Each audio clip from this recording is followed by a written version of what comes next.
Bienvenue à tous, nous sommes évidemment particulièrement heureux de vous retrouver ce soir pour le lancement de CNews, un nouvel habillage, un nouveau souffle et une nouvelle aventure que nous allons donc vivre ensemble et partager ensemble. C'est comme Canal, notre maison mère, News comme Info. Et l'info ce soir, c'est le Front National qui caracole en tête des sondages en faisant feu de tout bois contre les juges notamment. On va en parler avec notre invitée Marion Maréchal Le Pen. Bonsoir Madame Marion Maréchal Le Pen, merci d'être avec nous. Une image d'abord qui ne nous a pas échappé évidemment, celle de ces bus, de vos militants attaqués à Nantes pour le meeting de Marine Le Pen. Ça a laissé des traces sur les bus. Sur la campagne aussi, François Fillon dénonce un climat de guerre civile. Vous êtes surpris par ce soutien inattendu et les mots qu'il emploie? Vous êtes d'accord avec? N'importe quelle personne de bon sens qui est aujourd'hui attachée à la démocratie devrait s'indigner de la situation. Parce que je vous laisse imaginer s'il s'était agi de militants du Front National qui avaient attaqué des bus de M. Macron à coups de barre de fer. Voilà, je pense que nous n'aurions pas eu le même aveuglement ou la même complicité de la part du gouvernement. Parce que complicité, pour vous, il est complice, le gouvernement? Objectivement, aujourd'hui, oui, parce que quand on voit qu'il y a 13 gendarmes qui sont aujourd'hui blessés suite à ces manifestations, que la ville a été mise à sac en plein état d'urgence par des milices d'extrême gauche, et que vous avez d'ailleurs un gendarme grièvement blessé aujourd'hui, et que vous avez suite à cela 4 gardes à vue. Pardon, mais laissez-moi vous dire qu'il y a forcément eu des consignes. Quelles consignes? Quelle complicité? Soyons clairs. Ce ne serait pas la dernière ni la première fois d'ailleurs que le gouvernement laisse des situations empirer pour créer un climat de défiance, d'inquiétude, laissant entendre bien que ce serait Marine Le Pen d'une certaine manière qui serait à l'origine de ces débordements, alors qu'il s'agit aujourd'hui clairement de milices d'extrême gauche qui font feu de tout bois et qui utilisent n'importe quel prétexte pour piller, casser. Donc vous nous dites, à votre avis, c'est le gouvernement qui, le garde des Sceaux, le ministre de l'Intérieur, qui appelle. Je vous dis, quand vous avez par exemple le premier adjoint de la ville de Nantes socialiste qui explique, mais sans aucun complexe, que c'est une forme de tradition à Nantes de ne pas déclarer les manifestations ou de ne pas en respecter le parcours, comme s'il y a une forme de droit coutumier en fait dans la principauté de Nantes, ou que vous avez en face de cela le Premier ministre de la France et de tous les Français normalement, qui explique pareil, sans aucun complexe, que durant les derniers mois de son mandat à la tête du gouvernement, il va s'affairer à lutter contre le Front National plutôt que de gouverner le pays, permettez-moi quand même d'en conclure, oui, une certaine forme de complicité à l'égard de ces casseurs. Alors, lors de ce meeting à Nantes hier soir, Marine Le Pen s'en est largement prise au juge, avec une phrase qui a fait beaucoup réagir aujourd'hui. On l'écoute et on en reparle. Je veux dire publiquement, ici, aux fonctionnaires, à qui un personnel politique aux abois demande d'utiliser les pouvoirs d'État pour surveiller les opposants ou organiser à leur encontre des persécutions, des coups tordus ou des cabales d'État, de se garder de participer à de telles dérives. Ces fonctionnaires, eux, devront assumer le poids de ces méthodes illégales car elles sont totalement illégales. Et ils mettent en jeu leur propre responsabilité. Ça ressemble à une menace, non? Ah non, en aucun cas. D'ailleurs, Marine, avant cela, mais vous n'avez pas eu l'occasion de le passer, a fait un large et long hommage aux fonctionnaires en rappelant son attachement d'ailleurs à ce statut. Non, mais sur ceux qui sont sur les affaires qui vous concernent. Non, en revanche, elle met en garde plutôt le gouvernement. Et à l'égard de fonctionnaires, certaines pratiques. Elle dit. Non, pas du tout, parce qu'en fait, elle dit, ils sont utilisés par le gouvernement, c'est ce qu'elle dit. Mais elle prévient les fonctionnaires de se garder et de se préserver de ce type de méthode, parce que, in fine, ce seront eux qui seront considérés comme responsables de méthodes que l'on pourrait considérer comme illégales. Qu'elle considère comme illégales, elle le dit. Des barbouzeries, en fait, du gouvernement socialiste qui utiliserait ses pouvoirs dans les différents domaines pour lutter, en fait, contre ses adversaires. Ça veut dire quoi, Marion Maréchal Le Pen? Ça veut dire que si vous arriviez au pouvoir, il y aurait des enquêtes sur les juges qui ont enquêté, par exemple, sur votre parti? Non, pas du tout. C'est pas du tout cela. C'est une mise en garde à l'égard, en réalité, du gouvernement et de ses méthodes. Voilà. C'est ça, en réalité. Mais là, ce sont les fonctionnaires qu'elle met en garde. Elle dit attention, messieurs les fonctionnaires. Que les fonctionnaires, mais appliquent la loi et se gardent de suivre les barbouzeries du gouvernement, ça m'apparaît quand même la moindre des choses, même s'il est vrai aujourd'hui que l'on pourrait critiquer l'attitude d'une partie, notamment de la magistrature. Quand on voit, par exemple, que les juges du syndicat de la magistrature, au-delà des prises de position politique régulières contre le Front National, se permettent hier de mettre en place le mur des cons dans leur local syndical en épinglant des parents victimes. Il n'y a pas que des juges du syndicat de la magistrature qui enquêtent sur les affaires financières au Front National. Mais se place du côté des casseurs et des délinquants dans les manifestations contre les soi-disant violences policières. oui, on peut quand même se poser la question de parfois, de leur indépendance, peut-être de la formation qui a été la leur, ou même de leur capacité à se syndiquer. C'est-à-dire que vous feriez quoi si vous arriviez au pouvoir? Vous réformeriez quoi? Parce que c'est grave quand même comme accusation ce que vous dites là. C'est factuel et croyez-moi, ça indigne, c'est vrai, beaucoup de Français. Alors vous feriez quoi? Vous interdiriez le syndicat de la magistrature, par exemple? On peut se poser la question aujourd'hui de la légitimité, en effet, du syndicalisme des magistrats. C'est un débat qu'on a d'ailleurs déjà eu, alors même que, par exemple, que le fait de se syndiquer est interdit dans l'armée. Voilà. Et au regard de la responsabilité qui est la leur, est-il normal qu'ils puissent, comme ça, avoir des prises de position politiques extrêmement affirmées, publiques? On peut aussi se poser la question aujourd'hui de la formation qui est dispensée par le Conseil supérieur de la magistrature, qui est objectivement aujourd'hui une formation très idéologisée, qui porte en elle d'ailleurs une certaine idée de politique pénale particulièrement laxiste, de l'excuse, qui a tendance d'ailleurs, comme les différents responsables de gauche ou comme Emmanuel Macron, à voir dans la précarité sociale ou le chômage la responsabilité systématique de la société plutôt que de voir la responsabilité individuelle des délinquants. En tout cas, le syndicat de la magistrature n'a pas encore totalement noyauté le parquet national financier, pour reprendre vos termes à vous. C'est le parquet national financier qui enquête notamment sur les affaires qui concernent le Front National. Est-ce qu'il fait bien son boulot, le parquet national financier? Ce qui est certain en tout cas aujourd'hui, c'est qu'il y a une succession d'événements qui paraissent assez étonnants. L'affaire dont nous parlons aujourd'hui, qui est, je le rappelle, la question du statut administratif du contrat de l'assistante de Marine Le Pen, sans d'ailleurs le moindre soupçon. Il y en a d'autres, on peut commencer par celle-là, mais il y en a d'autres. Le moindre soupçon d'ailleurs d'enrichissement personnel à l'égard de Marine Le Pen, ce qui est la grande différence d'ailleurs avec l'affaire de François Fillon, est une affaire qui date d'il y a 2 ans. On peut quand même s'étonner que, bizarrement, ces dernières semaines, il y ait une forme de précipitation de la justice, avec, c'est vrai, des méthodes un peu spectaculaires, parce que, objectivement, la garde à vue, en l'occurrence de cette dame, Madame Griset, que tous les journalistes connaissent, comme l'assistante de Marine Le Pen, eh bien... C'est pas la question qu'elle soit l'assistante de Marine Le Pen, c'est la question qu'elle était payée avec l'argent du Parlement européen. C'est ça qui pose problème à la justice. Non, mais en l'occurrence, le débat est sur le périmètre du travail qu'elle a réalisé pour Madame Le Pen. Mais il n'y a pas d'emploi fictif, tout le monde connaît Madame Griset, et tout le monde sait le travail qu'elle réalise. Donc Marine Le Pen... Mais il y a peut-être un mauvais employeur, oui, non, mais depuis le départ cette affaire, elle s'en est expliquée. Ce qui est malheureux aujourd'hui, si vous voulez, c'est qu'on a le sentiment qu'il faut à tout prix mettre Marine Le Pen en garde à vue et à tout prix la mettre en examen. Voilà, parce que ça fait des images spectaculaires, ça jette l'opprobre et ça nuit. Le problème, c'est que ça nuit à la sérénité aujourd'hui de cette campagne et ça nous empêche de parler du fond des choses. Donc vous dites qu'il faut une trêve. C'est ce que vous dites. Parce que je dis, en l'occurrence, pardon, mais en plus, je le rappelle, on parle du statut administratif d'un contrat d'assistant. On ne parle pas de Il n'y a pas que cette affaire. Hein. On parle pas Il y a aussi de viol, financement illégal de la campagne, personnel. de différentes campagnes, municipales, régionales, les fameuses campagnes qui ont législatives. systématiquement été validées d'ailleurs par la Commission nationale des comptes. Il y a plusieurs affaires, mais bon, on n'aurait pas assez de 10 minutes pour en parler. Mais au global, vous demandez quoi? Une trêve judiciaire? C'est ça? Il faudrait que le temps judiciaire s'arrête pendant la campagne? On demande sur ces affaires que Marine Le Pen, évidemment, réponde à la justice. Elle ne compte pas ne pas y répondre, mais qu'elle y réponde en temps voulu, c'est-à-dire après les législatives. Qu'on puisse... Elle ne va pas aux convocations pour l'instant. De toute façon... Elle refuse d'aller aux convocations. De toute façon, Monsieur Galzi, la justice fera son travail et justice sera rendue. Et je l'espère, à ce moment-là, nous pourrons arrêter les débats sans fin, puisque globalement, on pourra avoir un débat contradictoire plutôt que des rumeurs, comme c'est le cas depuis longtemps dans la presse.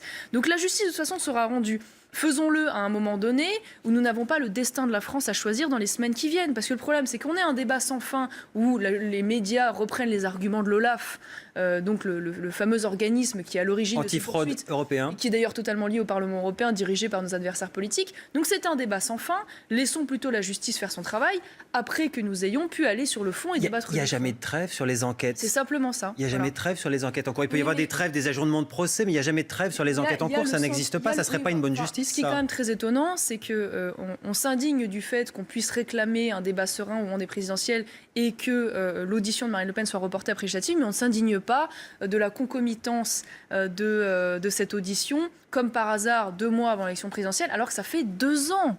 Ça fait 2 ans que cette enquête est en cours.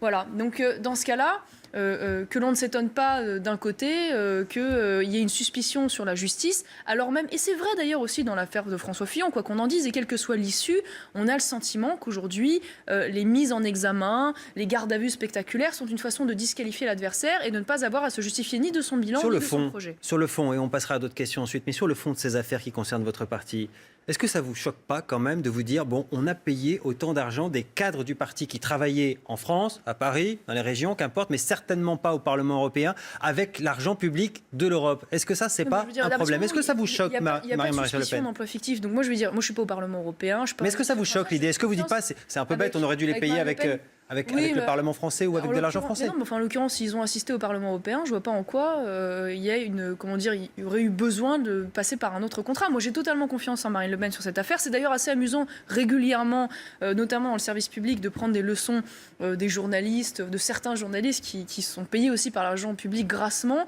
C'est assez amusant de voir un tel acharnement, alors même qu'on ne s'indigne pas des 120 000 euros de frais de bouche de M. Macron sous son ministère. Je veux dire, à partir de là, ce qui est très ennuyeux, si vous voulez, c'est que c'est la mise en place de l'adage calomnier, il en restera toujours quelque chose. Et aujourd'hui, mise en examen, audition, vos quasi-condamnations, ça parasite le débat. Voilà, c'est ça le vrai problème et ça empêche de parler des vrais sujets de fond. Alors cela dit, vous pourriez aussi constater que ça facilite la ligne que vous tenez justement au sein du parti, qui serait plutôt d'aller chercher les voix sur la droite en parlant de famille, en parlant d'identité, plutôt que d'essayer d'aller les chercher à gauche sur les questions sociales avec l'affaire Fillon, somme toute. Votre ligne semble être en train de triompher. On entend Marine Le Pen beaucoup plus reparler d'identité, de la famille, parler beaucoup moins de l'euro, parler beaucoup moins des questions sociales. Je ne sais pas, moi je pense qu'il y a eu beaucoup de caricatures ces dernières années et d'ailleurs la mélenchonisation du Front National a été une image totalement orchestrée par la droite. À l'origine, c'est de là qu'est venue cette construction d'image. Évidemment dans la volonté de nous empêcher de nous positionner comme la véritable alternative au bilan de la gauche. Ce sont des faits politiquement aussi. Non, il y avait une sorte d'hésitation entre le Front National du Nord et le vôtre du Sud-Est. Oui, non, mais ça pareil, c'est largement surfait. La sociologie de ces électorats sont globalement les mêmes. Les histoires politiques varient, mais la sociologie est souvent la même. Moi, par exemple, j'ai entendu pendant longtemps le fait que le Front National était pour l'augmentation du SMIC. Ça n'est pas une réalité. Ce qu'on constate aujourd'hui, c'est que Marine Le Pen, en effet, à la fois un discours sur la question identitaire, migratoire, sécuritaire extrêmement fort, et elle a aussi un discours extrêmement clair sur les questions économiques en faveur des TPE-PME, dont on veut abaisser les charges, dont on veut baisser l'impôt sur les sociétés, dont on veut faciliter la vie au quotidien à travers un choc de simplification. À travers, par exemple, un guichet unique, à la fois en matière sociale, fiscale ou administrative. C'est des choses très concrètes et c'est un choix clairement fait en faveur des petites entreprises, mais que nous défendons depuis très longtemps. Mais c'est vrai sur lequel nous avons eu du mal à nous imposer, un peu empêtrés que nous étions dans les caricatures qu'on a fait sur nous, malheureusement. Vous auriez dit, vous me dites si c'est vrai ou pas, dans une réunion interne, je me fiche de savoir si ma fille devra payer sa burqa en francs ou en euros. C'est vrai ou pas? Non, c'est faux. En l'occurrence, c'est Vous auriez pu le dire? Vous voyez l'idée du débat? Non, mais j'aurais pu le dire. L'idée du débat, c'est que la question, elle est identitaire, elle n'est pas sur l'euro et sur l'économie. La question, si vous voulez, c'est que la question de la souveraineté ne va pas sans la question de l'identité. Puisque la souveraineté, d'une certaine manière, c'est le contenant, c'est la possibilité de décider de son destin, et l'identité, c'est le contenu. C'est qu'est-ce qu'on fait de cette liberté de choisir notre destin. Et c'est vrai que si c'est pour avoir une république souveraine mais islamiste, ça ne m'intéresse pas, si vous voulez. Et c'est là la grande cohérence du débat de Marine Le Pen. Du programme de Marine Le Pen, c'est de dire que l'un ne va pas sans l'autre et qu'on ne peut pas défendre l'identité de la France sans s'emparer de la question de l'Union européenne et qu'on ne peut pas s'emparer de la question de l'Union européenne et de la souveraineté sans s'emparer derrière de la question de l'identité. Et c'est ça qui fait notre grande particularité dans le paysage politique français, parce que souvent, Mélenchon, par exemple, va parler de la souveraineté, François Fillon va parler de l'identité, mais l'un comme l'autre ne vont pas au bout de la logique et de ce fait-là mentent aux Français. Notre sondage intention de vote Rolling, qui est donc testé quotidiennement. Voici la livraison du jour. Marine Le Pen, elle ne bouge pas tellement depuis le début du mois où on la teste. Elle est très largement en tête. Elle est quand même rattrapée, là vous le voyez, par Emmanuel Macron qui a, semble-t-il, une bonne dynamique pour lui en ce moment. François Fillon, lui, est plutôt en baisse. C'est lui aujourd'hui le danger pour vous, Emmanuel Macron ? Alors, on ne rentre pas dans ce genre de raisonnement parce que c'est vrai que si vous voulez, la vraie question, c'est de savoir qui est le plus aujourd'hui dangereux pour la France.